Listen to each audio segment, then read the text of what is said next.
आप सभी का स्वागत है ज्योतिष ऊर्जा में। नीम का धार्मिक महत्व बहुत बड़ा है। दैवी शक्तियों से भरपूर नीम का इस्तेमाल करके व्यक्ति कुंडली से मंगल, शनि, केतु ग्रह के दोषों को कम कर सकता है। तो आज हम ऐसे ही एक उपाय की बात करने वाले हैं जो नीम से किया जाएगा और आपको बहुत उत्तम लाभ इसके मिल सकते हैं।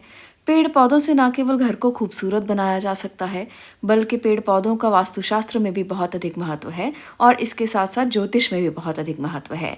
नीम की बात करें तो इसका औषधीय गुणों से तो भरपूर होना माना ही गया है। इसके साथ साथ नीम का धार्मिक महत्व भी बहुत बड़ा है। नीम का संबंध मंगल ग्रह के अलावा शनि और केतु ग्रह से भी है। इसलिए अगर आप इसे घर के बाहर लगाना चाहते हैं तो हमेशा इसे दक्षिण दिशा की ओर लगाना चाहिए। इसके अलावा ज्योतिष शास्त्र में नीम की लकड़ी का भी बहुत अधिक महत्व है, नीम की छाल का भी बहुत अधिक महत्व है और नीम के पत्तों का भी बहुत अधिक महत्व है। इसका इस्तेमाल करके जातक कई तरह के दोषों से छुटकारा पा सकता है।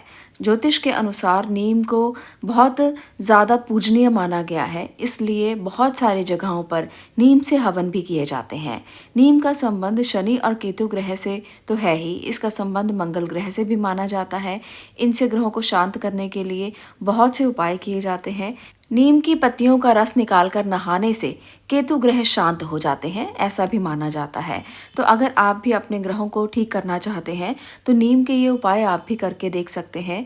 नीम की पूजा करने से भगवान हनुमान बहुत जल्द प्रसन्न होते हैं। अगर आप रोजाना नीम को जल चढ़ाते हैं तो ऐसे में भी हनुमान कृपा आप पर प्राप्त होती है। घर या घर के बाहर नीम का पेड़ जरूर लगाना चाहिए। ऐसा करने से आसपास सकारात्मक ऊर्जा अधिक पैदा होती है, क्योंकि नीम के पेड़ में माँ दुर्गा का वास भी माना जाता है। माँ दुर्गा का प्रतीक इसे माना गया है, इसी कारण इसे निमारी देवी भी कहा जाता है। अगर किसी व्यक्ति की कुंडली में पितृदोष है तो घर के दक्षिण में या उत्तर पश्चिम में नीम का पेड़ जरूर लगाना चाहिए। ऐसा करने से पितृदोषों से भी मुक्ति मिलती है और पितरों का आशीर्वाद प्राप्त होता है। तो इस प्रकार से आप एक छोटे से उपाय से अपने पितृदोषों को भी शांत कर सकते हैं। अगर किसी व्यक्ति की कुंडली में शनि की महादशा चल रही है तो नीम की लकड़ी की माला बनाकर पहन ले। इससे शनि का अशुभ प्रभाव भी कम हो जाएगा और शुभ फलों की प्राप्ति भी हो जाएगी। आज की इस वीडियो में मैं नीम के कुछ ऐसे उपाय आपको बताने वाली हूँ जो शत्रु बाधाओं से मुक्ति के लिए बहुत ज़्यादा ज़रूरी हैं। आप शत्रुओं को शांत करना चाहते हैं, शत्रुओं से पीछा छुड़वाना चाहते हैं, तो आपके लिए ये बहुत ज़्यादा ज़रूरी उपाय है। आप इसे ज़रूर आजमा कर देखें, आपको ज़रूर लाभ मिलेगा। दुश्मन को पछाड़ कर गिड़गिड़ाने पर यह मजबूर कर सकता है। तो आपके लिए ये उपाय बहुत ही उत्तम होगा। नीम के पेड़ से ही ये किया जाएगा। इस पेड़ में कहा जाता है कि उग्र शक्ति महाकाली माँ दुर्गा का वास भी होता है, इसलिए नीम का और नीम के बांदे का बहुत अधिक महत्व माना गया है। नीम का बांदा सिर्फ शत्रु को छुहा देने भर से भी उसके बुरे दिन शुरू हो जाते हैं। अगर आप भी अपने दुश्मन से परेशान हैं और आपको शत्रुओं की किसी भी शक्ति का नाश करना है तो आप नीम के पेड़ में मौजूद शक्तियों की मदद ले सकते हैं।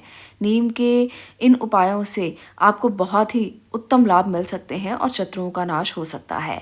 इसके लिए आपको किसी भी दोपहर में, यानी कि मंगलवार या फिर शनिवार को दोपहर के समय आपने ये नीम का उपाय करना है। आप नीम के पत्ते लेकर आएं। आपको नीम के पत्ते उतने ही लेने हैं जितने अक्षर आपके शत्रु के नाम के हैं। जैसे कि अगर आपके शत्रु का नाम अमन है तो आपको 3 पत्ते लेने हैं। आपको एक बात का खास ध्यान रखना है, आपको इन पत्तों को धोना बिल्कुल भी नहीं है। जितने गंदे ये पत्ते होंगे उतना ही अच्छा लाभ आपको मिलेगा। इसको ऐसा ही रहने दें जैसा आपने इनको तोड़ा है।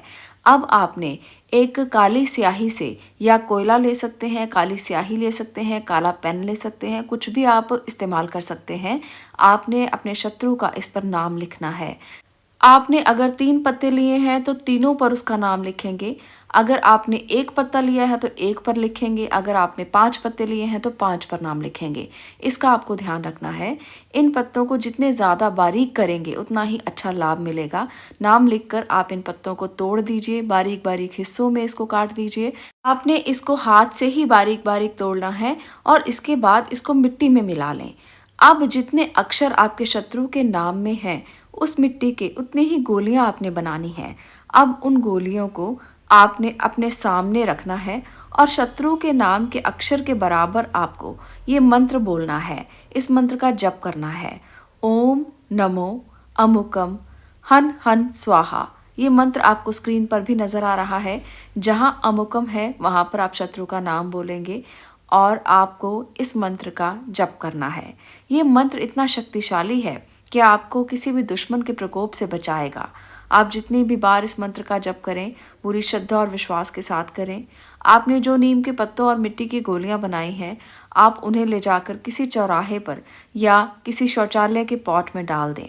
ऐसा करने के कुछ ही दिन बाद देखेंगे कि आपका शत्रु अपनी सारी शक्ति खो देगा, अपनी पद प्रतिष्ठा खो देगा।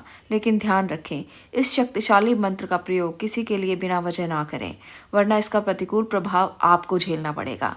कभी भी कोई भी कार्य इस प्रकार का ना करें जिससे किसी का भी क्षय हो, किसी को भी दुख हो या किसी को भी बिना बात की परेशानी हो।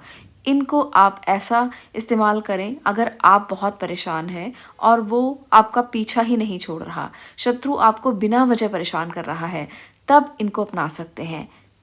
नीम से कई और तरह के उपाय भी किए जाते हैं। जिस प्रकार नीम के पत्तों की अगर आप भस्म बना लें, तो ऐसे में अगर वो व्यक्ति जो डरता हो, जिसको बहुत ज़्यादा भय रहता हो, चिंता रहती हो, परेशानियां रहती हो, अगर वो रोज़ाना नीम की छाल की भस्म को अपने माथे पर लगाता है या बच्चों के माथे पर लगाते हैं, जिन बच्चों को बार बार डर लगता है, सपनों में डर लगता है, तो ऐसे में सपनों का डर भी दूर हो जाता है और भगवान हनुमान की कृपा आपको मिलती है। इसके साथ साथ भगवान शिव भी प्रसन्न होते हैं और इनकी कृपा भी आपको प्राप्त होती है और किसी भी प्रकार का भय, डर, चिंता से आपको मुक्ति मिलती है। तो नीम के कई उपाय हमारे शास्त्रों में बताए गए हैं और इस प्रकार से आप भी अपने शत्रुओं से मुक्ति पा सकते हैं, भय से मुक्ति पा सकते हैं और अपनी चिंताओं से मुक्ति पा सकते हैं। आज की वीडियो अगर आपको अच्छी लगी तो कमेंट बॉक्स में जय भोलेनाथ लिखना मत भूलें और भगवान शिव की कृपा पाने के लिए इसी तरह से चैनल पर अपना प्यार बनाए रखें और इन वीडियोस को देखते रहें और इनकी जानकारी हासिल करते रहें। आपका इसे देखने के लिए धन्यवाद।